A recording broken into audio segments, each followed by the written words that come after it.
Thank you so much, Karoline. What does President Trump mean when he says Republicans ought to nationalize voting? What does that look like in practice? What the president was referring to is the SAVE Act, which is a huge common sense piece of legislation that Republicans have supported, that President Trump is committed to signing into law during his term. And he spoke with the speaker directly about that yesterday, about the need to get that bill on the floor for a vote, because it provides very common sense measures for voting in our country, such as voter ID.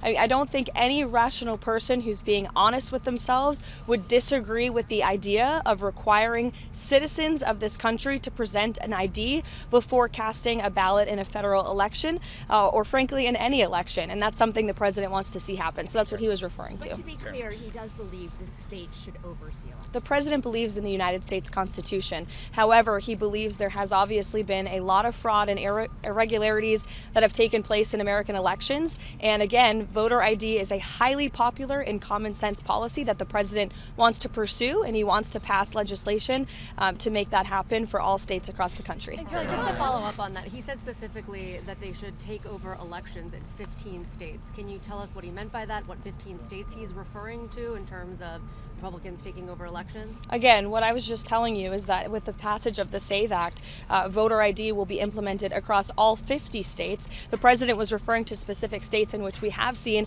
a high degree of fraud. If you look at states like California, or if you look at New York City, for example, non-citizens are allowed to vote in elections in places like California and New York City. That just creates a system, an electoral system, that is absolutely ripe with fraud. And you cannot deny the fact that, unfortunately, there are millions of people who have questions about that, as does the president. He wants to make it right, and the SAVE Act is a solution to doing it. Daniel?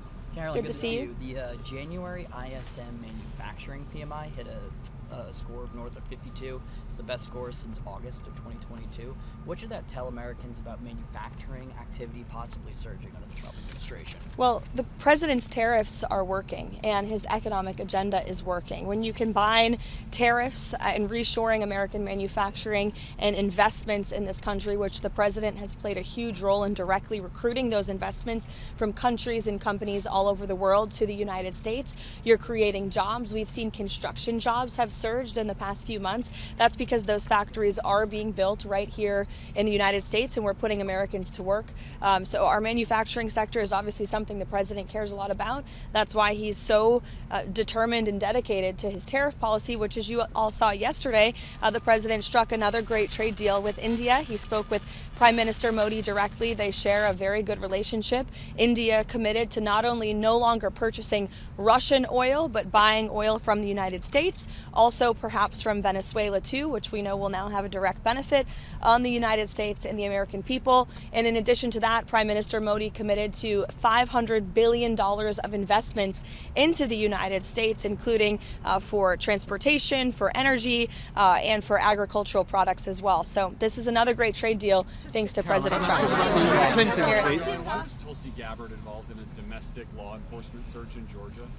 Tulsi Gabbard has been tapped by the President of the United States to oversee the sanctity and the security of our American elections. She's working directly alongside the FBI Director, Kash Patel. This is a coordinated whole-of-government effort to ensure that our elections, again, are fair and transparent moving forward. I don't see anything wrong with the President tasking a cabinet member to pursue an issue that most people want to see solved.